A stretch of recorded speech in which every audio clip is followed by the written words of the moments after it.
Mais dans votre feuille de route, justement, il est stipulé que vous devez prendre en compte les faits passés et récents. Mais où place-t-on le curseur? 1999, 2002 ou 2010? Les Ivoiriens l'indiqueront. Je note déjà que le président de la République, au moment où il faisait sa campagne, avait voulu que la vérité fût faite sur 1999. Déjà. Je note que sur le plateau, au moment où il était opposé à l'ex-président Gbagbo, les deux ont dit cela. Donc déjà, il y a une indication, 99. Je note aussi qu'à l'occasion de l'installation de la commission, dans son discours, 28 septembre dernier. Le 28 septembre dernier, le président a répété cela. Donc voilà déjà un repère. Ce n'est pas le seul. Mais sur cette question, ce sont les Ivoiriens qui vont décider. Le président, le chef d'État a dit aussi que, dans l'ambition de cette commission, qu'il va falloir affronter notre histoire. Comment vous comprenez ce message-là? Mais c'est bien ça le cœur du sujet. Des choses graves se sont passées en Côte d'Ivoire. D'abord, un peuple doit toujours affronter son histoire. Un peuple ne peut pas se détourner de son histoire. Il doit s'approprier son histoire. Mais cela dépend des événements, des périodes historiques. Ici, nous avons connu des périodes difficiles et le peuple ivoirien ne peut pas ne pas se mirer, affronter courageusement. Et je crois que c'est ça qu'il veut dire. On va réviser le Saint-Louis, le Guébier ou viser tous les contentieux? Non, il n'a pas dit qu'on va, affronter toute l'histoire jusqu'à Mathusalem. Je crois que c'est pas cela. Des choses importantes se sont passées qui ont brisé la cohésion nationale. Le consensus ivoirien. Le consensus ivoirien, la cohésion nationale ivoirienne. Je crois qu'à partir de là, il faut qu'on affronte courageusement cela et qu'on comprenne pourquoi. Monsieur le Président, vous avez déjà été vous-même au cœur de la réconciliation lorsque vous étiez Premier ministre. Il y a eu sous l'Ancien Régime un ministère de la réconciliation. Mais votre tentative de réconciliation, ça n'a pas porté ses fruits. Oui, et là, aujourd'hui, vous êtes président. Je n'ai pas eu le temps de le faire. Et là, maintenant, vous aurez le temps. Mais là, vous n'avez qu'un mandat de 2 ans pour la commission. Alors, on va rester sur la durée. Déjà, 2 ans, c'est plus long que 15 mois. Donc, deuxièmement, ici, j'ai un mandat spécifique. Je suis chargé de la réconciliation. Là-bas, j'étais Premier ministre du gouvernement. J'avais aussi à traiter d'autres problèmes qui devaient amener à la réconciliation. Et puis, on était dans un contexte politique différent.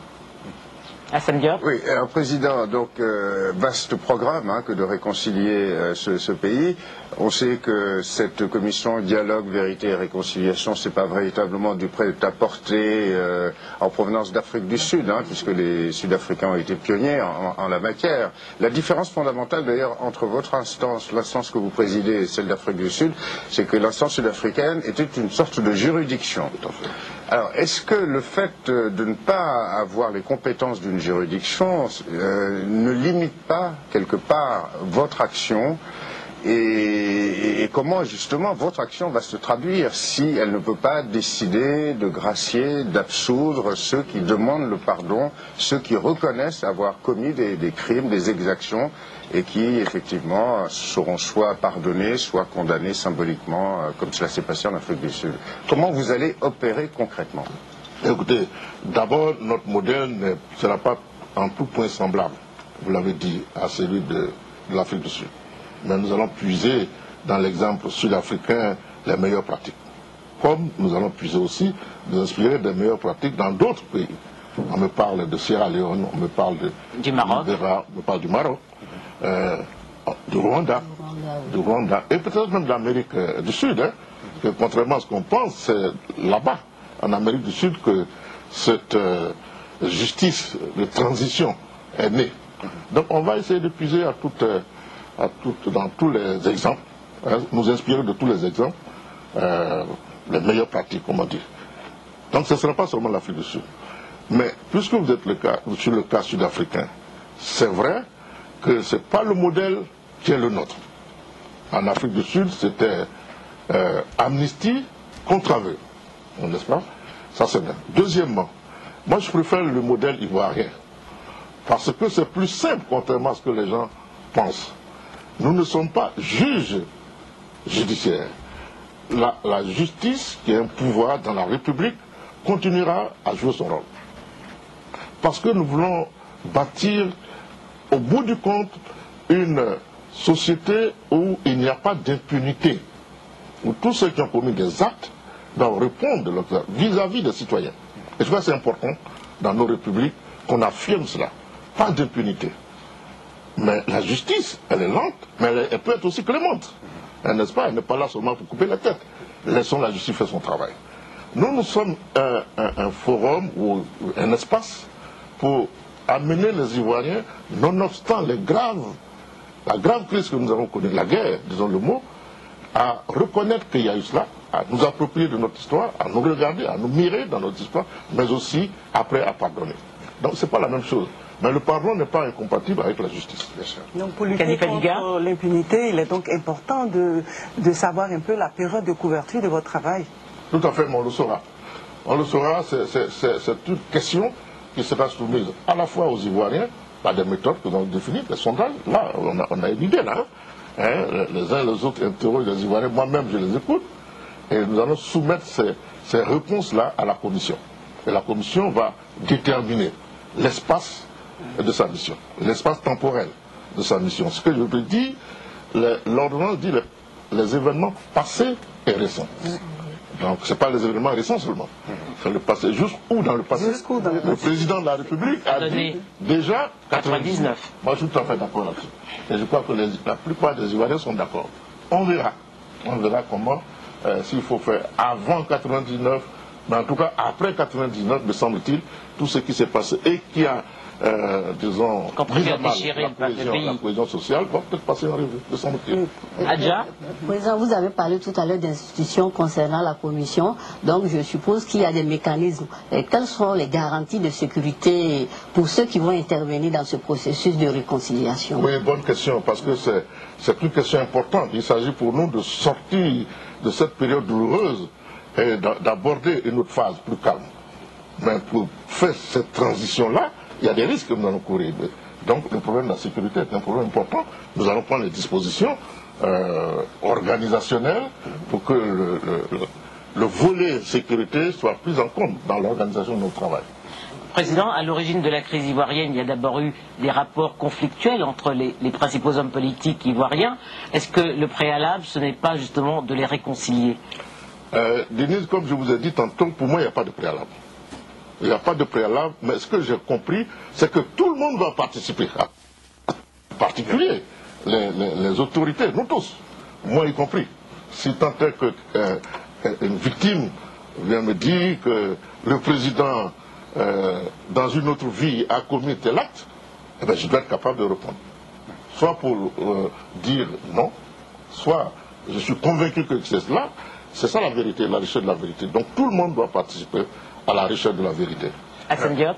Président, la commission donc n'est pas une juridiction, mais d'un autre côté, donc il y a des procédures judiciaires qui sont engagées, aussi bien au plan national qu'international par la CPI. La CPI qui annonce donc l'ouverture d'enquête, mais en bornant, je dirais, cette procédure aux événements survenus après donc cette fameuse élection. Vous n'êtes plus sur la même longueur d'onde là entre la commission et la CPI justement. Oui, voilà. L'agenda n'est plus le même. L'agenda n'est plus le même. Alors, est-ce que vous ne craignez pas tout de même que justement ces procédures judiciaires viennent percuter ou voire raviver les tensions et réduire finalement la marge de manœuvre de votre instance? Si c'est le cas, c'est que les Ivoiriens ne veulent pas savoir la vérité.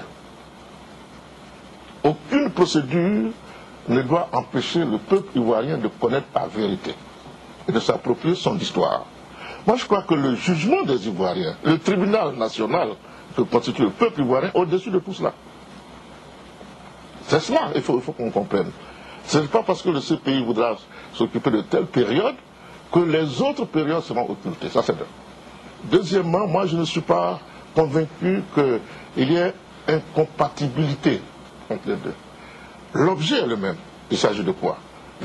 C'est les violations des droits de l'homme. Vous retrouvez ça dans l'ordonnance. Et ce pays fait son enquête parce qu'il y a une violation des droits de l'homme. Elle se borne à faire cette enquête dans une période qui n'est pas la même. Mais la nature du travail est la même. Donc, probablement, il n'y aura pas exclusion. Il y aura peut-être interférence, il y aura harmonisation. L'essentiel, c'est que les Ivoiriens connaissent la vérité sur ce qui s'est passé et que chacun, dans ses compétences, disons, sanctionne. Nous, c'est la sanction du pardon, c'est la sanction de la réparation, de la restauration, de la création, de la récréation, de la cohésion sociale. Là-bas, ce sont les sanctions punitives et autres pénales. Nous ne sommes pas compétents pour ça. Donc, ça ne me gêne pas, franchement. Vous parlez de réparation, Président. Quelle dimension vous donnez au sens réparation? Parce que ça peut être aussi des réparations pécuniaires. Tout à fait. Tout à fait. Et il faut ça. Matériel. Écoutez, c'est un sujet qui me tient à cœur. Ce volet-là me tient à cœur. Ne nous payons pas de mots. Nous allons, j'ai dit, la réconciliation dans les esprits, c'est spirituel. Ce sont des mots, c'est des paroles qu'il faut prononcer pour apaiser le cœur. Ce sont des actes qu'il faut poser. Les actes, comment voulez-vous que quelqu'un se réconcilie avec vous s'il n'a plus de village, s'il n'a plus de case, s'il n'y a pas d'école, s'il n'a plus... Donc il y a un volet économique de la réconciliation qui m'apparaît évident.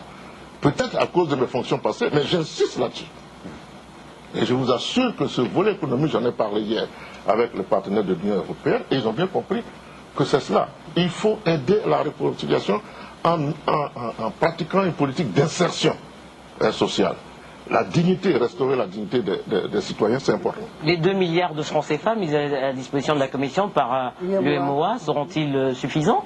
Non, pas du tout. C'est pas suffisant. C'est un processus qui est très lourd.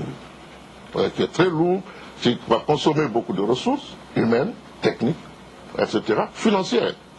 Et nous sommes conscients de cela. Ailleurs, ça va coûter très cher. Ici aussi, ça va coûter très cher. Mais les Ivoiriens feront leur part. La Côte d'Ivoire fera sa part, mais je crois que nos partenaires extérieurs sont prêts aussi à faire leur part. J'entends beaucoup de futur. Nous allons. Pourtant, la commission est installée depuis le 28 septembre. Est-ce qu'elle est opérationnelle? Est-ce que la commission a un siège? Écoutez, madame, vous entendrez encore nous allons. Parce que c'est un processus. Oui. C'est un processus. Donc ce n'est pas la langue de bois, c'est un processus. Oui. Bien malin, c'est lui qui peut dire j'ai fait. Donc j'utiliserai ça. Mais cela dit, on agit. Il y aura pas de siège, mais on travaille. Moi j'ai mis à la disposition de la commission pour vous en parler, mes propres locaux. Donc on travaille. Depuis 5 mois, on travaille sans demander un sou. Je crois qu'il faut le dire. Mais on a trouvé les locaux. Au moment où je vous parle, mes collaborateurs sont en train d'y travailler pour que très rapidement, en tout cas dans une dizaine de jours, les commissaires soient dans leurs locaux. Monsieur le Président, vous le dites si bien, le processus en tout cas sera long. Et puis l'un des grands défis, en tout cas je pense, de la Commission, sera de rassurer les victimes pour qu'elles puissent déjà venir s'exprimer. Mais en même temps, quand ces victimes sont sceptiques quant à l'indépendance même de la Commission, surtout que les membres de cette Commission étaient nommés par un camp, partie intégrante même du conflit. Écoutez, bonne question. Voyez-vous, moi je tiens à l'indépendance de la Commission. Et le président de la République, sous l'autorité de laquelle cette commission a créé, n'oublions quand même pas que c'est de sa volonté. Il n'était pas obligé de le faire. Ça c'est important. Et puis qu'on est dans une république. Une commission ne peut pas tomber du ciel. C'est sous l'autorité du président de la République que cette commission a été créée. Et c'est lui qui dit c'est une autorité administrative indépendante. Elle agira en toute indépendance pour rechercher la vérité, etc. Donc l'indépendance là, elle a été affirmée. Maintenant, il faut qu'elle soit effective. Je suis le garant de cela. Faites-moi confiance, je sais ce que c'est que lutter pour l'indépendance. Dans mes fonctions passées, j'ai lutté pour l'indépendance de Banque centrale, je le fais aussi pour cette fois-ci. Justement, à propos des choix des membres, du choix des membres de la Commission, comment avez-vous procédé? Est-ce que vous avez recherché des équilibres régionaux, au niveau aussi de la représentation des femmes, des hommes, etc. Alors, il y a eu des commentaires également sur l'appartenance religieuse des membres de la Commission. Oui, je crois que dès que le président de la République a décidé de mettre en place cette commission, il a posé 2 balises. 3. Je vais demander à une personnalité laïque de présider cette commission. Cette personnalité sera entourée de 2 religieux, un musulman et un chrétien. C'est ce qui est fait. Maintenant, pour les autres membres, l'ordonnance dit que c'est le président de la commission qui propose et ils sont nommés par décret. Maintenant, comment nous avons fait pour proposer? Une large consultation. Je ne fais que ça depuis le 13 mai, date de ma nomination, jusqu'au 5 août, date de la nomination par le président de la République par décret des autres membres. Évidemment, la procédure de consultation, ça va, ça vient. Il fait des propositions, on les récuse, on discute, etc. Je peux vous assurer qu'une large consultation a été faite, aussi large que possible, hein, parce que dans ce domaine-là, il faut toujours parler de possible. Nous avons fait une large consultation. Notez d'ailleurs que l'équipe qui a été publiée a été quand même bien accueillie par les Ivoiriens dans leur ensemble, dans son ensemble. Et la perfection n'est pas ce monde. Mais on a ce sont essentiellement des représentants de la société civile. Oui, des représentants de la société civile.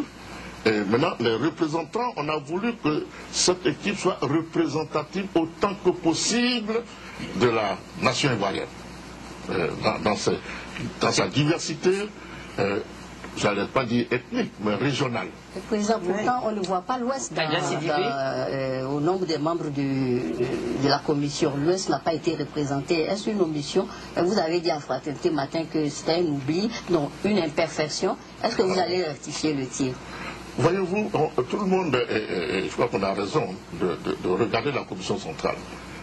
Mais tout ne se fera pas uniquement par la commission centrale. Il y aura des démembrements, des commissions régionales, des commissions thématiques, des commissions spécialisées, des commissions locales. L'objectif, c'est de faire un maillage du pays. Faire en sorte que cette question, qui est une question nationale, tout le monde y participe. Donc ça, c'est un caractère de cette mission. Elle doit être participative. Donc tous les Ivoiriens, autant que possible, doivent participer. Donc on prendra une disposition pour que s'il y a eu omission ici, totale ou partielle, que ce soit comblé, l'essentiel c'est que tous les Ivoiriens se sentent concernés. Pour moi, avec ce critère de région ou d'ethnie, on a l'impression que la crise ivoirienne a été créée interethnique ou entre régions. Vous avez raison. Et c'est pour ça que c'était une référence. Quand vous voulez faire un travail concret, vous êtes obligé de donner des repères. Voilà, c'est des repères. Mais une fois ces repères faits, à mon avis, il faut gommer ça. La commission, tous les commissaires, chaque commissaire représente la nation ivoirienne. C'est ça qu'il faut qu'on mette dans les esprits des gens. Mais en même temps, il faut être réaliste. C'est pas quand on a dit ça, il ne faut pas oublier quand même qu'on est originaire de tel. On vient de quelque part. Voilà, on vient de quelque part. Président, il y a une question quand même basique, c'est-à-dire on se demande, mais réconcilier qui et qui? En Afrique du Sud, c'était clair. Il y avait d'un côté une minorité blanche qui dominait, avec une politique inique qui s'appelait l'apartheid. De l'autre côté, il y avait une majorité noire. Alors ici, vous allez réconcilier qui et qui? Ce qui sous-entend finalement que le problème de fond est davantage un problème de rivalité politique que, je dirais, de refus ou de conflits ethniques ou communautaires. Voilà, je suis heureux d'entendre ça parce que c'est ma perception. Mais en même temps, même la rivalité qu'on pourrait plus résumer entre des leaders a entraîné la guerre. Mais le peuple ivoirien est réconcilié. C'est ma conviction. Nos leaders, les leaders, c'est nous qui exacerbons pour des considérations qui nous appartiennent, les différences qui peuvent exister. Heureusement que ça n'a pas pris. Ça aurait pu prendre à une échelle telle que vraiment la nation ivoirienne aurait disparu. Il n'y a pas eu véritablement de guerre ethnique, ni religieuse, n'est-ce pas? Il y a eu un conflit politique. Donc il faut reconnaître cela. Elle avait dit qu'effectivement les acteurs politiques auront un rôle important à jouer et les citoyens ivoiriens doivent amener les politiques à s'entendre. Et nous allons travailler là-dessus. Ça veut dire qu'aucun acteur politique ne doit s'exclure. Et nous n'excluons personne, mais tous les acteurs politiques doivent prendre part à cette réconciliation, parce qu'on le veuille ou non, nous avons une grande part de responsabilité. Quand président, avez-vous prévu de rencontrer Laurent Gbagbo? Écoutez, je le rencontrerai en ma qualité de président pour réconcilier les Ivoiriens. Je reconnais que le président Gbagbo a un rôle à jouer, J'espère qu'il le reconnaît lui aussi. Hein, il faut le faire, c'est ça la responsabilité. Et il est responsable, il a été président de ce pays pendant 10 ans, ça s'est terminé comme on le sait. Il ne peut pas, je le dis souvent, il ne peut pas s'exclure. Nous, on ne l'exclut pas.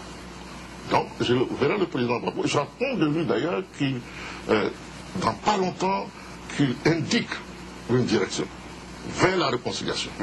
Ça, je peux vous l'assurer, je le ferai. Je le ferai. Mais en même temps, je n'oublierai pas les autres. Je verrai les autres camps aussi. Cet après-midi, je rencontre un responsable politique, c'est pour parler de tout ça. Je rencontrerai tous les responsables politiques pour dire, écoutez, la base veut la réconciliation. Le peuple de Côte d'Ivoire veut la réconciliation. Et vous, vous dites comment? Qu'est-ce que vous dites? Comment on dit chez nous? Vous pensez réussir en allant voir l'ex-président Gbagbo et lui dire de lancer un appel à la réconciliation quand il est toujours en prison? Est-ce possible? Oui, je vais essayer de le convaincre. Convaincre. Avec l'assistance. Moi, je suis taillé. Justement, président, quel est votre état d'esprit aujourd'hui? Écoutez, d'abord, j'ai abordé cette mission avec humilité. Je l'ai abordée avec passion. Parce que je suis un passionné de la cohésion sociale. Je n'aime pas qu'autour de moi, les gens se disputent. Donc, mais je l'ai abordée aussi avec détermination. Et parce que la Côte d'Ivoire ne peut pas faire autrement. Qui est-ce qui ne veut pas de la réconciliation? Alors celui qui ne veut pas de la réconciliation veut la guerre. Or les Ivoiriens vous ont dit qu'ils ne veulent plus la guerre. Donc on n'a pas le choix. Mais le risque peut-être aussi, c'est que la justice soit sacrifiée sur l'autel de la réconciliation nationale, à laquelle tout le monde tient. C'est pour ça qu'il ne fallait pas mélanger les genres. C'est pour ça qu'il fallait laisser la justice sur son cours. La justice républicaine, la justice équitable. Alors, je viens de prononcer le mot, nous veillons à ce que la justice soit équitable. Parce qu'une justice qui n'est pas juste ne favorisera pas la réconciliation. Il faut qu'elle soit équitable. Mais j'ai confiance en nos juges. J'ai confiance en nos juges. Hassan Diop. Oui, alors qu'est-ce que vous attendez comme geste, je dirais, de l'ancien président Laurent Gbagbo lorsque vous le rencontrerez? Est-ce que, par exemple, c'est qu'il reconnaisse effectivement qu'il a perdu la dernière élection et qu'il reconnaisse totalement la légitimité du président Ouattara et appelle ses partisans effectivement à reconnaître aujourd'hui le pouvoir en place? Hassan, je ne veux pas rentrer dans le contentieux, bien sûr. Contentieux électoral. Mais en même temps, on sait bien que ce contentieux est quand même le fossé. Voilà. Pourquoi? Parce que c'est ça qui a amené la guerre. Oui. Donc je ne veux pas rentrer dans le... Ce que je pourrais dire au président Gbagbo, c'est de... puisque lui-même, et vous l'avez rappelé, quand il a été élu président... Il a mis en place un forum. Un forum, mais un ministère. Il y avait un ministre de la réconciliation nationale, tout le long. Donc c'est un impératif dont il était sensible à cela, à la réconciliation nationale. Aujourd'hui, il faut qu'il continue, nonobstant ce qui s'est passé. Deuxièmement, le président Gbagbo, le 11 avril, a dit aux Ivoiriens, la partie armée est terminée. Nous prenons la partie civile. Pour que le pays se construise, il faut qu'il passe de la parole aux actes. Qu'il me dise ce que ça veut dire. Voilà. Et je lui dirai, pour moi, ça veut dire que vous voulez la réconciliation, je vous encourage. Ça sera le mot de la fin. Merci Charles Konan-Banny d'avoir été l'invité exceptionnel de ce magazine consacré aux 10 ans d'Afrique Presse et à la réconciliation nationale ivoirienne. Merci à Hassan Diop de Radio France Internationale, à Kadi Fadiga de la RTI, notre partenaire sur cette opération.